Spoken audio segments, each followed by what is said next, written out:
Welcome back to another episode of the Bandwagon Podcast. Lifelong New York Knicks fan and basketball connoisseur Praveen Bhatt joins us to talk about the state of his New York Knicks and general NBA issues. Praveen, welcome aboard.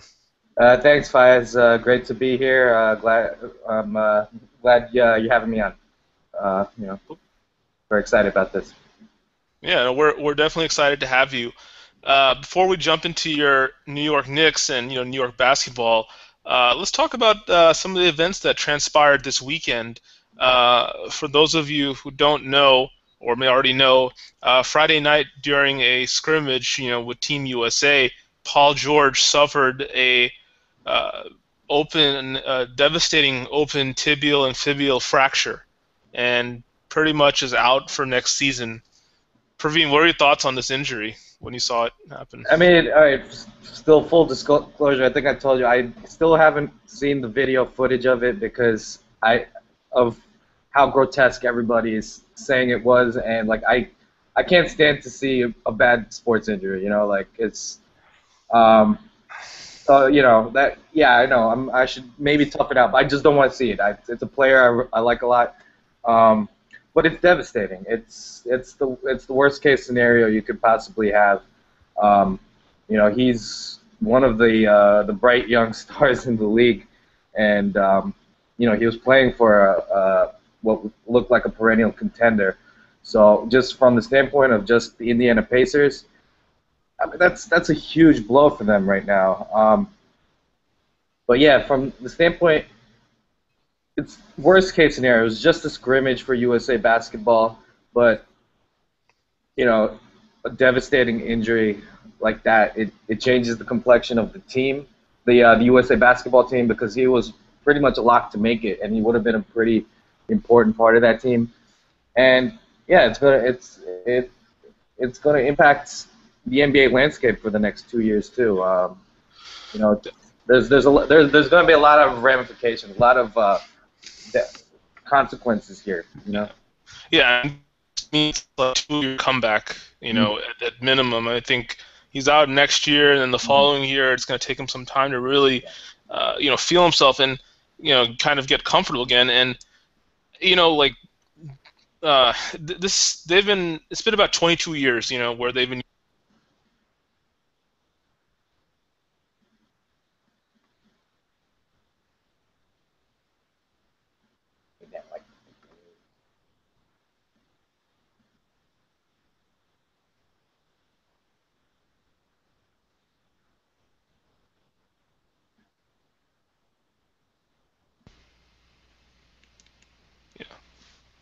Um, so Praveen, like, do you think, like, I mean, I've been in the mindset that if we send our best players out there, that LeBron, Kobe, Durant, that we should be able to win the gold medal. Do you think we need all this, like, 2 years in advance of camps and training? What do you think?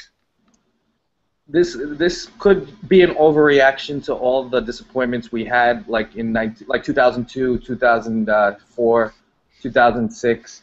After that, it left such a bad taste in the mouth of, uh, you know, the USA Basketball Committee, and mostly it left a bad taste, I think, in the minds of like a lot of basketball fans who, a lot of them are more casual fans. They don't follow the sport like as like religiously as like maybe we do, but then when it comes to international play, they just expect a higher level of play. They expect the gold medal. I mean, yeah, the United States of America should be playing for the gold every time and should win most of the time. Hmm. But we had those couple of really disappointing finishes over in that time period, and I think America just doesn't want to go to that. And so this whole like nonstop international basketball thing, where you're having these like yearly scrimmages and stuff, I don't know if we need that. But the problem is we're not if without a strict way of like keep bringing this team together with a lot of organization, a lot of cohesion, you're not gonna get the top players on a yearly basis. Like for instance, this is 2014. It was a big year for LeBron James. We knew he was gonna opt out of his contract. Free agency is a very horrible time to get involved with, the whole USA basketball thing. And same thing, like Kevin Love can't get involved. There's always going to be a disparity between what the NBA, like true stars, what they want, and how patriotic they're going to be. I think there's a much more capitalistic mindset. We're not soccer fans. It's not Soccer Nation. Yeah. Basketball doesn't work that way with international. Okay, like for you, you're a big time NBA fan. How big of a deal is it to you if we win the gold medal? Like, I mean, for me, if the Rockets won a title, oh my God, my whole world would trump everything, right? Yeah. But do you feel that same satisfaction or desire for? I'll tell you what. 1992 Dream Team. I mean, I cherish those memories. There was only one of that. We're never gonna see anything like that because that was culturally different. That was a different time. Basketball wasn't really an international game. The game expanded like a gazillion times because of the Dream Team. That's from my youth. That's like the ideal. Just to expect that time and time again, that's foolish. It means much less. It's just like All-Star games. As a kid, All-Star games meant the world to me. Now, All-Star games is just something else. And the sad thing is that the international players, like teams like Spain and other like European powerhouses in basketball, they still take it seriously. That might be a cultural thing, but for me, I just can't get that into this international play anymore, especially because you're having like the Olympics and a world like a FIBA World Cup every 2 years, so it's. Yeah, I mean, I think for a lot of us, like the eye is just on the bigger prize. We all want our teams to succeed and do well, and that's the team we root for. With USA Basketball, it's just sort of like a few different vegetables or flavors that comes out is what we get. But all right, so kind of moving on from Paul George and USA Basketball, let's go a little more local, to our New York area. I'm going to start off kind of with an open-ended question. How would you describe the current state of your New York Knicks? I think the current Knicks, their status is, it's very fluid. I don't think the organization is assessing itself honestly, like its roster, and there's no direction there. You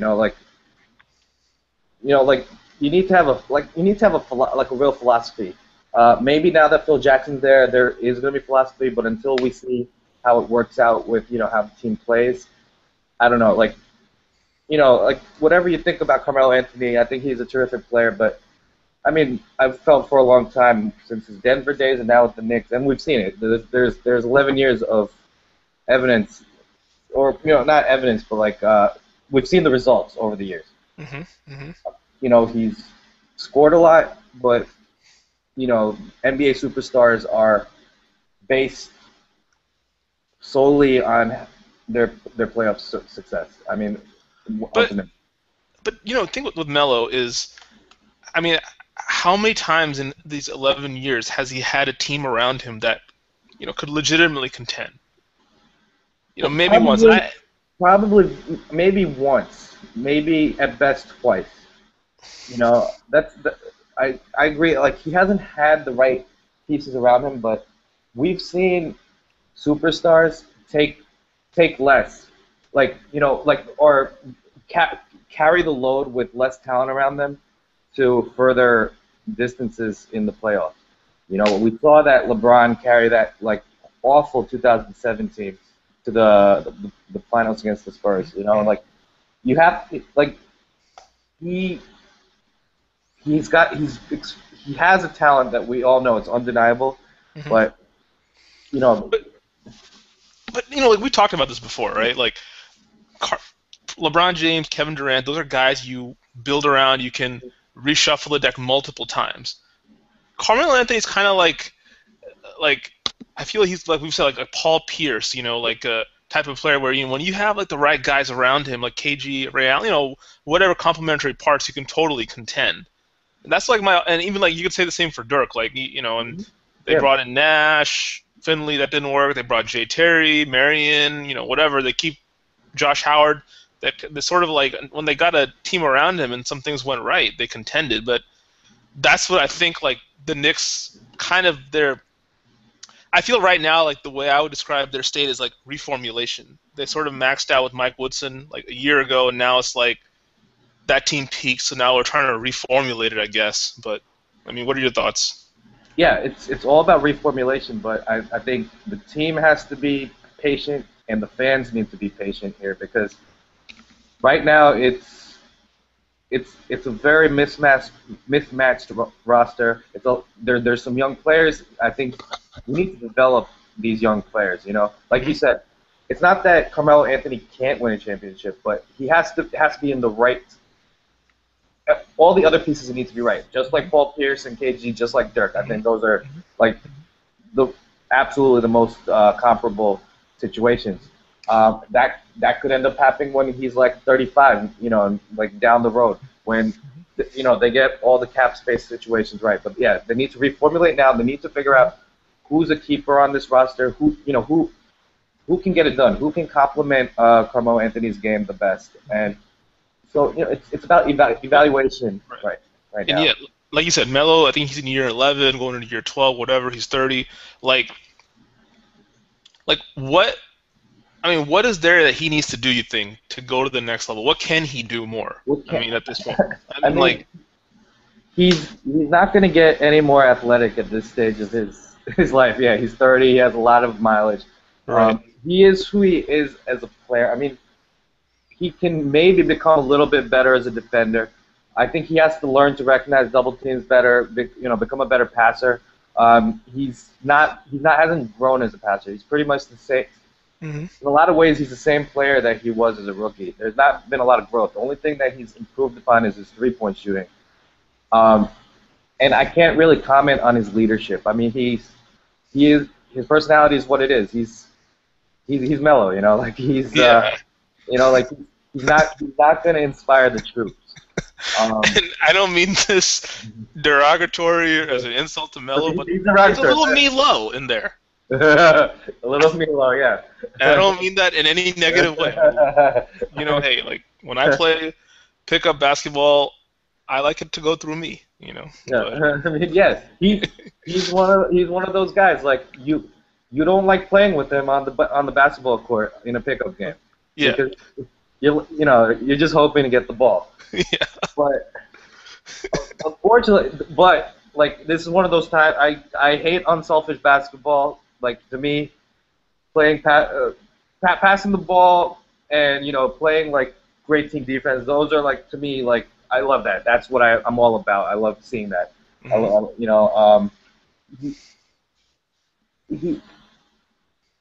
He just I don't know like.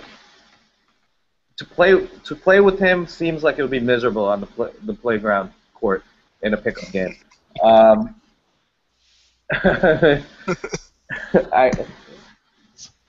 But he's on a team where he has to do that, and that's why in this case I don't mind it because I mean he has to look around and see like my best supporting cast member in terms of to score the ball, to do anything off the dribble, is J.R. Smith, and that's a guy I've played a huge chunk of my career with on two different teams. And that's not a guy I'm going to ride with.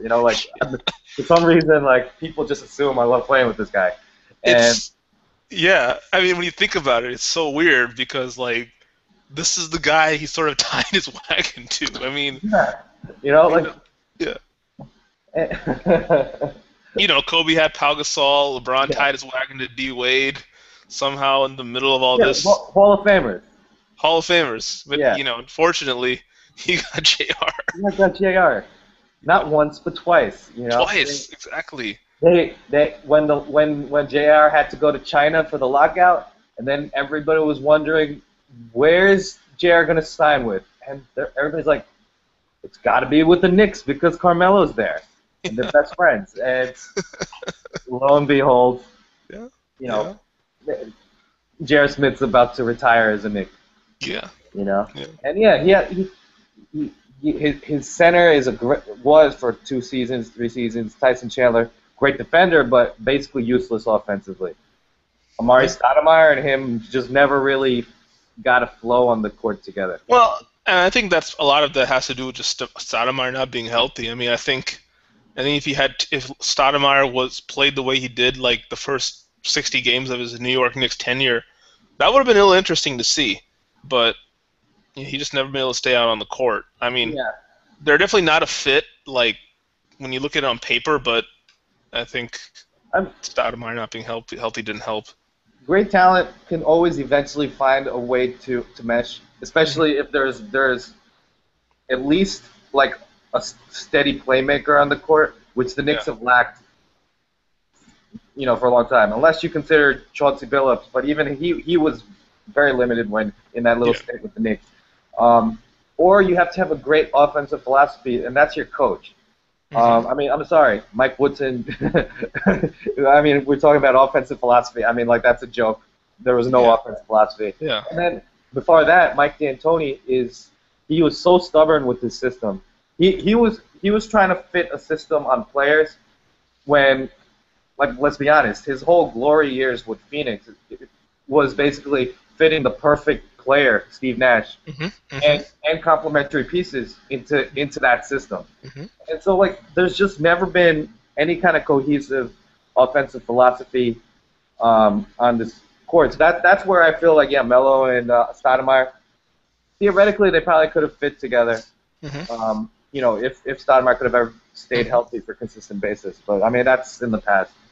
Well, you keep talking about offensive philosophy, and Mhm. Phil Jackson sort of made his name and fame with the triangle offense. How do you think? I mean, if that's his plan with Derek Fisher to implement that, I mean, how do you think Melo is going to fit in the triangle? I mean, we have to see. The whole thing about the triangle is you have to be you have to see the court real well. You have to be like a really smart basketball player. He hasn't demonstrated that yet. I'm not counting him out, but you have to be a willing passer. You need to know how to move without the ball. There's just so many components that we've never really seen from Carmelo. He's he's always been a volume scorer. Like taking a lot of shots. A lot of dribbling. Hmm. Uh, using up a lot of the shot clock. Um, so who are the pieces on this roster that I mean, that like you and I see, based on their body of work for their career that really fit into like really helping the triangle work out. I, I don't It's know. it's hard to say. I mean, we'll get to some of those pieces in a bit. Mhm. Um, one thing I wanted to ask you, like Knicks, like we all know the Knicks re-signed Melo to this 5-year, mega deal. How long of a window do you think Phil Jackson has to put a contending team around Melo? Like, what's their window period? You think? I, Unfortunately, the window is probably around 3 years. You know, but that's unfair and it's unrealistic. You're paying this guy, the Zen Master, $12 million a year to do a job he's never done, and now a rookie head coach. Just he's straight from his playing. He has no coaching experience whatsoever. Hmm. Um, but for whatever reason, there's no rebuilding in New York, like they say, which drives me crazy. That when people say that, this is not a team right now that's built to contend. Right now, this is a team we're hoping is built to contend for a playoff spot. Which I think they will in this year's Hmm. East. But Yeah, I think so. I think yeah, so. I mean, I expect them to. But I mean, the thing's like, okay, 3-year window, right? Like, Yeah. I mean, where do you see them in 3 years? In 3 years, I see them, and call me a pessimist all you want. Yeah, like Hey, yeah, I mean, they, okay. you're basically hoping for another pipe dream, kind of like 2010. Let's land like the biggest free agent or two possible. We're talking about Durant or whoever, and to add to Carmelo when you know it's it's just not easy to do that. Just to put your eggs into like doing that to like hitting it huge in free agency. Um, in 3 years, I see them being like a decent team, middle of the pack in the East. Hmm. I need to see them develop their young players. I need to see what happens with Shumpert, Hardaway, their rookie draft picks this year, the second rounders. I mean, So do you think they're gonna? Do you think these guys are gonna get some playing time? I mean, that's the big thing. Like, if you look at the Spurs, right? yeah, Like, they put their young guys in big spots, which yeah, and either they do well under the pressure and hmm becomes diamonds in the rough, or they become lumps of coal. I mean, like, yeah. do you think that we're gonna see some of these young guys play, and like, how do you think they're gonna respond? Because like those three I, guys they're very promising they're players. very promising. Everything I've said, I've seen and read about them. I'm excited I'm excited to see how they develop. I think this team needs to see what you can get. You need to be athletic in this league. You have a lot of quick athletic wings. You got to set them loose. And now it depends on the coach. I mean, you have a rookie head coach. A lot of times, this Derek Fisher is going to feel under a lot of pressure. I feel Hmm. But coaches in that situation, they tend to coach very conservatively, play mhm, the veterans. mhm. They but but this is a unique situation though with Derek Fisher, because I mean this is Phil Jackson's handpicked coach, and I feel Phil brought him in Mhm. to be an extension of himself. So I mean it could be like one of those like Joe Dumars, Flip Saunders type situations we saw in Detroit, where Yeah. whoever was the coach after Larry Brown was sort of the puppet. But I mean that's what's going to be interesting. I think like the way Phil Jackson is going to play is sort of going to be how they play. But I mean, what do you think? Yeah, I mean, like we'll see. Yeah, I don't know because Derek Fisher hasn't said a lot. I respect what he Hmm. said. He's trying to distance himself from being considered that kind of like just this like Phil's the puppet master and Derek Fisher. And I would say Yeah. because you have to distance yourself from that. Yeah. Yeah. Once you become Phil's like little puppy, I mean you're screwed. But at the same time we don't know much about him. I mean, Hmm. as like what kind of philosophy he's going to bring in? Is he going to be more of a defensive minded coach, offensive minded? Um, is he going to want to play the young players? I if if I get my way, I'm going to see a lot of the young players play this season. Hmm. Hmm.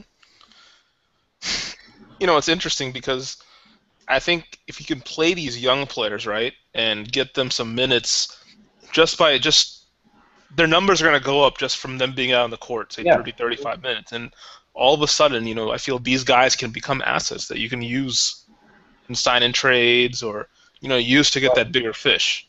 yeah. I Um, mean, exactly. You have to see what you have there. I mean, you can use them as assets, or hey, maybe you have something there mhm, that mhm, is viable as like a long term plan. But exactly, you need to see what these players' abilities are. You can't just keep them in practice and then have them mhm, playing scrub minutes, like 8 minutes a game, where they mhm. can't really showcase themselves. Yeah. Um, like, I want to see what these guys are capable of doing. I don't hold these guys back. If you tell me they're talented, if all you're going to tell me is they're talented, they look good in practice, this that, I want to see them play. What what's the point? Yeah. It's about you. This is a team that hasn't done anything in 15 years with veterans all the time. $90 million roster with veterans. Mhm. Let's see what the young kids can do. They're exciting. It's nothing's more exciting to me in sports. And this is spoken as somebody who does not support winning teams. If I'm a Pats fan or a Yankees fan, it'd be a different story. I would be like talking about the only thing that matters is winning championships. But yeah, as a fan No, of generally losers, one of the most exciting things you can see is seeing a young player develop, like like a homegrown talent develop into something special. You oh know, yeah, and, definitely. So, do you think like the Knicks are still paying for the mistakes Isaiah Thomas made as their GM and president in the mid to late 2000s? I think they paid a heavy price for that era. Like, Literally. yeah, I literally figured everything. That was just like a calamity for like 5 or 6 years. I think they're done paying with that because the job that Donnie Walsh did in replacing him was brilliant. He managed to trim that payroll and bring young talent into town. He had an eye towards the future. Right now, the Knicks are paying the price for, in my opinion, Donnie Walsh's lust. Not Donnie Walsh's. Dolan, the owner's lust for Carmelo Anthony. The absolute need to have Carmelo Anthony. It's been a lot of good to that, but there's also been a lot of negative. That was a huge price to pay, and we lost a lot of young talent in the process. So I think that's where we're at. Where I think the Knicks are paying for the fact that we let Donnie Walsh get so frustrated and just. But okay, like looking back in hindsight, right? Knowing what you know now, if you were the Knicks GM 3 years ago, whenever they made that trade, would you have still given all that up to get Melo? Me, no. But yeah, because I could totally see how respect the idea like to come back and say 3 years later that this was a success. This was something that we had to do, and we're glad we did it. So there's there is a very true thing. You need to have a superstar to really, for the most part, to really win in the NBA. That's like 90% true. You take away a couple of like exceptions, like those Pistons teams of 10 years ago, the Spurs, obviously. But for the most part, you need like a top like 3, top 4 player to contend on a yearly basis, let alone win it all. Mm-hmm. But yeah, knowing what I know now, I still see Carmelo Anthony as being the same type of player. Yeah, 28 points, great. But not doing anything to elevate his teammates' game. In that same time span, I saw young players who I was really getting excited for, like Gallinari, Wilson Chandler. They're gone now, so we'll never know how that goes. Mm-hmm. Mm-hmm. So looking into the future, what do you think Melo's legacy is going to be with the Knicks? And, how much is that legacy tied to getting a championship? That's a great question. His legacy, if he doesn't win a championship, it's gonna hit hard. He's gonna take a lot of criticism, but we Knicks fans, we have like the last Knicks championship was 41 years ago. I'm not 41 years old. I act like I was there. Like I still talk about 1970 and 1973, baby. And like I'm still pretty proud of like getting to the finals in '94 and '99. Losing to your damn Rockets. By the way, yeah. Still bitter about that. Clutch City. But if he can drag the Knicks to like maybe like 2 finals, even 1 final, and maybe like a couple of conference championships, it'll go a long way towards his legacy as a Knick, because Yeah. Oh yeah.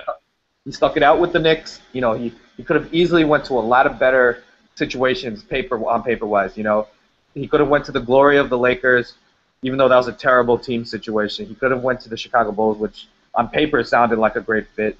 But he chose to stick it out in New York.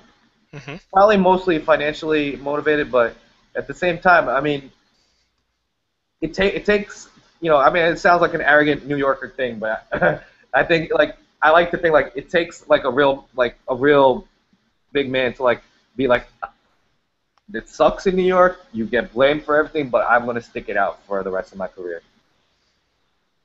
I'll give you that. I mean, like he even took a challenge coming to New York. I mean, Hmm. when back in 2011, 2010, whenever the trade happened, I mean, like he could have opted out of his contract. He would have had a lot of suitors, but he wanted to be on the big stage, and I think you definitely have to give him some commend him for, you know, Absolutely. trying to win on the big stage, trying Yeah. to, restore New York basketball. Exactly, and then I think that really means something to him. That's another thing of what I respect about him because, I mean, yeah, he was traded during the 2010-11 season, so it was around March of 2011, which that was the whole first season of the Big Three. Hmm. So like everybody was comparing every star to LeBron, like and everybody was like, at least like people here in New York were like, oh, this guy LeBron, he's just not, he just doesn't have like the balls to come, try to rise New York to a championship. And so when we then once we got to the time when the Knicks and the Nuggets were talking, like whoa, like this is refreshing. I mean, because we already had warm and fuzzy feelings in New York for Melo because of his season at Syracuse, Hmm. and everybody talked about he was born in Brooklyn, he's a Bernard King fan, all this, all that. Um, it was really refreshing. Like, oh, this guy, he wants he wants he wants to lead the Knicks, and yeah, he stuck around. He signed an extension right Yeah. there. He didn't wait till the end of the season. Hmm. He's like, I'm re-upping right now, and then Hmm. do that again. It shows a commitment to this Yeah. team. Yeah. And also, during that whole time, 2011, he basically kind of made it clear this is where he wanted to go, and he had kind of told that to let teams know, if you trade for me, I'm not going to resign Yeah. here. So Hmm. don't mortgage your future, Right. which was nice. Yeah. I mean, because the Rockets were interested. I'm kind of glad we didn't give up our assets. So kind of moving on, like the Knicks just finished their first season in the newly renovated Madison Square Garden. What are Mhm. your thoughts, on the new look of the I world's most famous arena? I absolutely love it. I love the old garden, but it was clearly very out of date. It was just not up to par with any of the modern arenas. Um, it was very cramped. The concessions were, it just there was a lot of issues. But I mean, in terms of atmosphere, it was always a great time going to a Knicks game. I had so many great memories of going to the last version of the garden. Hmm. Um, but this current one, I mean, it's just so impressive to me. I mean, the one of my favorite aspects of Madison Square Garden is the court views are always very good. The angle to the court is really good. It just you never really feel that far in the action, even though I think now in the I think the most nosebleed seats are maybe not the greatest view as like they used to be. But the facilities are just phenomenal. Like there's restrooms, men's and women's underneath under every section. It's Yeah. the concession area is very spacious. Hmm. Um, it's I'm very impressed with the new garden. I mean, because considering geographically where it is in the middle of everything, and you're confined to a pretty tight space. Hmm. Right on top of Penn Station, and it's not a huge space, and to be able to do the ergonomics or whatever to find a way to like maximize what you can do and make the experience easier for the spectators, going to get their food, the drinks, go to the bathroom, and have a great experience watching the game. Yeah. I'm not gonna lie. I went to a game about 5 years ago at the Old Garden, and I thought that it was a little kind of like behind the times. But I went to a game this past season, and just to me, it was just stunning. Like the seats are beautiful. Like you said, there's great court. I mean, it's spacious and nice. Even when you walk in, it's just very modern, state of the art. I think they really did a good job. Yeah, and kudos to the Knicks. You rarely hear anything to say. Good job, guys. Yeah, great. No, great job. Great job. Yeah, all right, kudos. Like Yeah. I'm thrilled. Like I was expecting like complaints out the wazoo about this and Oh that. no. But, I mean, I think everybody kind of agrees. Like, Yeah. you know what, you guys kind of hit it on the head. I mean, compared to Barclays, there's a lot more room to sit. Yes, yes. I mean, Barclays. I have to admit, between season 1 in Brooklyn and season 2, season 1 I was completely unimpressed. That it was very cramped the first season, and it really does suck to be in the nosebleed sections there because you have to walk a very steep staircase Oh yeah. all the way to the top instead of like at the Garden you take the escalator all to the top level and then you come down. You could come downwards instead of having to climb up really steep set of stairs. And the court views were, I don't know, it was good. It was on top, but yeah. But season 2 at Barclays, they really opened things up a lot, like in terms of concessions. I mean, I still think, it's not even a comparison in my opinion. Yeah. It's right now between Barclays and. Are you a staged lighting fan, or how do you? I love it. I wish every arena did this because What do you I mean? think the staged lighting where if at how Madison Square Garden, Barclays, Staples, what they do is they shut off all the lights and kind of shine all the lights on the court. On the court. Oh, I love that. I like that the the crowd area looks dark, and then there's such a glow on the court. I mean, that's how it should be.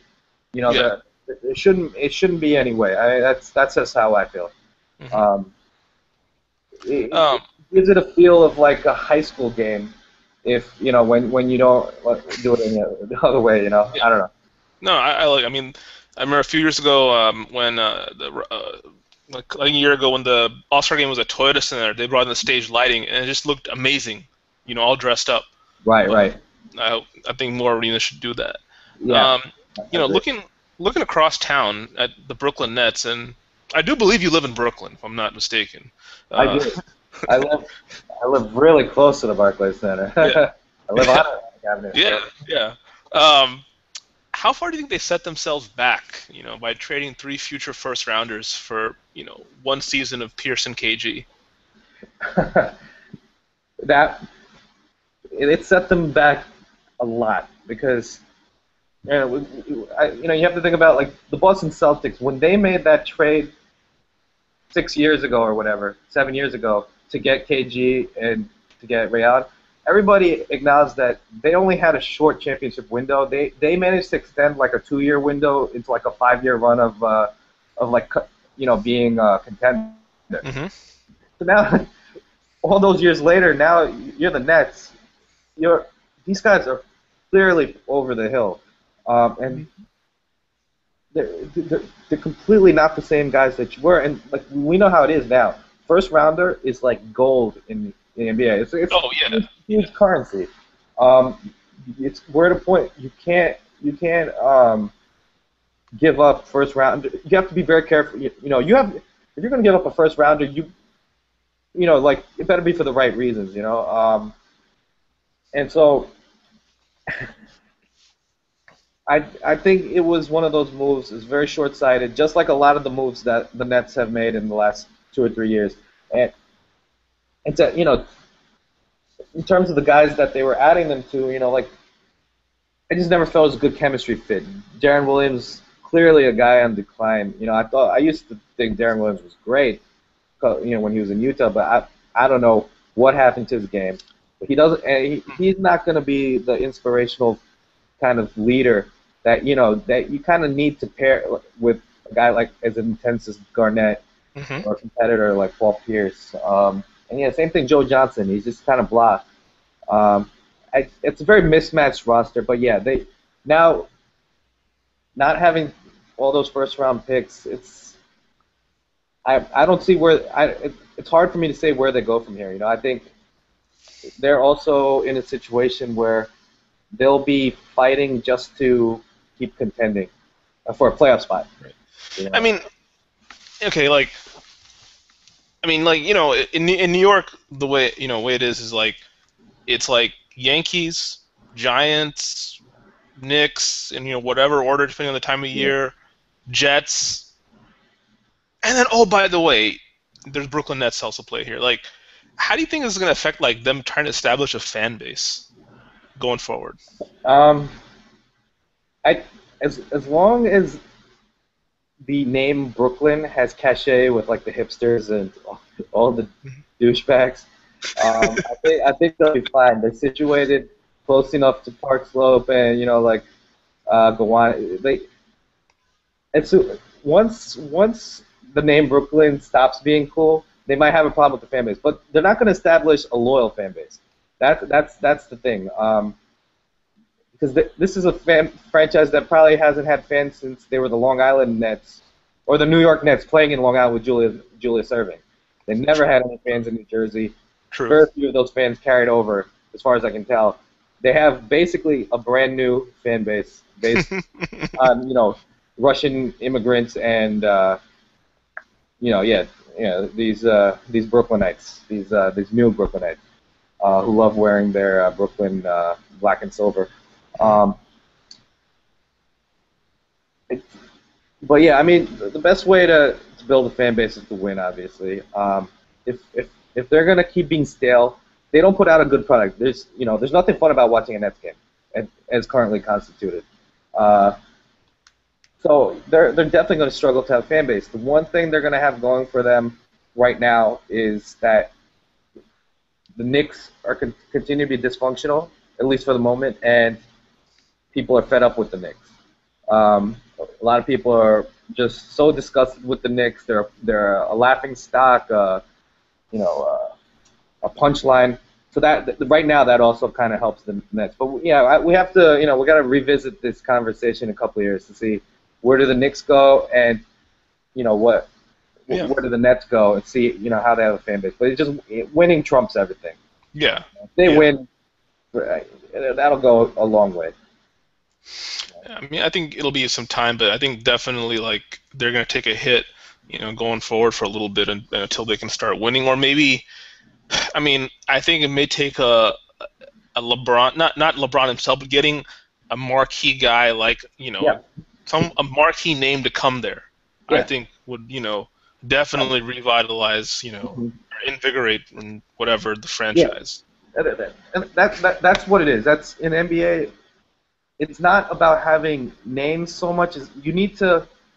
I mean, all right, the names are very important, but like there's certain names that I still wouldn't pay to go see, even in their prime. Like there's certain like guys are considered. I wouldn't, dynamic talent. That's like you like a LeBron is a dynamic talent. Mm-hmm. Kobe is was a dynamic talent. Like somebody who can like move the needle, mm-hmm. and create a winner.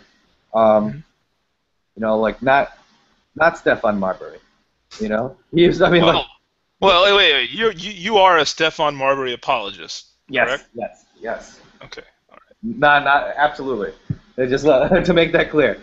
But yeah, I mean, if the Nets moved to Brooklyn in 2003, he would, instead of being traded to the Knicks, I think there'd be even better chance he would have been traded to Brooklyn, because the whole thing was about let's bring Stephon back to New York. How about bringing Stephon back to a couple of miles away from Coney Island? Oh, he would have been in heaven. And he was still considered like an all-star player at the time. So these are the type of moves that this current Nets are going to keep making for the foreseeable future. Yeah. I mean, bringing Andrei Kirilenko, who is still good. He's still good. I'm shocked that he still gets it done, but like that was a move just to kind of make Brighton Beach happy. Oh yeah. Oh yeah. I mean, there's a big Russian and Eastern European population here in New York. So I think, especially in Brooklyn. So I think definitely that was more built to appease them. finally, like, as a lifelong Knicks fan and native New Yorker, what would a championship mean for the Knicks and city of New York? Um, it would be something that it would be. I can't even begin to describe how huge that would be for the city. It would be nauseating for everybody else who's not from New York because now, just like 1973, 41 years later, you're going to have to be here about that one championship the Knicks managed to win in a measly, like, 70-year period. Um, and in advance, I apologize to everyone out there who is not a Knicks fan. But if and when the Knicks do win that championship, whoever's the main guy or guys are on that team will be a New York City sports legend. Whoever the coach will be, his name will end up in the rafters. We're gonna overreact like shit to that championship, and and I can't. I honestly hope. I just I'm like that 95-year-old man who died a few days after the 2004 World Series. Finally got to see that one Red Sox championship. He's probably thrilled as hell. Wait, time out. That really happened? I don't know. I mean, it had to have. Okay, I mean, like, some 95-year-old Boston Red Sox fan who died a week after the World Series, but I'm sure within a week or a month, yeah. We're both in the medical field, so maybe not everyone will understand this, but how do you think like the palliative care, field in Boston, was, I guess, after the Red Sox won it? Like maybe they got a little more busier because everyone's ready to go now. So yeah, they must have been a little bit overwhelmed. A little busy service, but yeah. I think it would be amazing. I think you put it best. I think New York would overreact like shit if the Knicks won a title. I don't think you can put it any better. That's why everybody hates New York sports fans, Hey, I mean, you guys are a long list of sports fans that are hated. I'm sure we can go Boston, take your pick. So, but so that concludes today's episode. Praveen, thanks for joining us. Some real good stuff, and definitely we hope to have you back on again. Thank you, Faiz. I'd love to be back anytime. There's so much more to discuss. Definitely. We're just scratching the surface. Yeah. So, thanks a lot. No problem. All right, guys. So until next time, we'll catch up with you. And you can follow us at buxsports.blogspot.com and at Twitter at buxsports. Thanks. And I don't have a Twitter worth following, so I'm not even going to give you my Twitter. Okay, well, eventually maybe he will. So. maybe, yeah. Right. If anyone wants Praveen's contact information, holler at me. So on Twitter. All right, good night, buddy. All right, take care.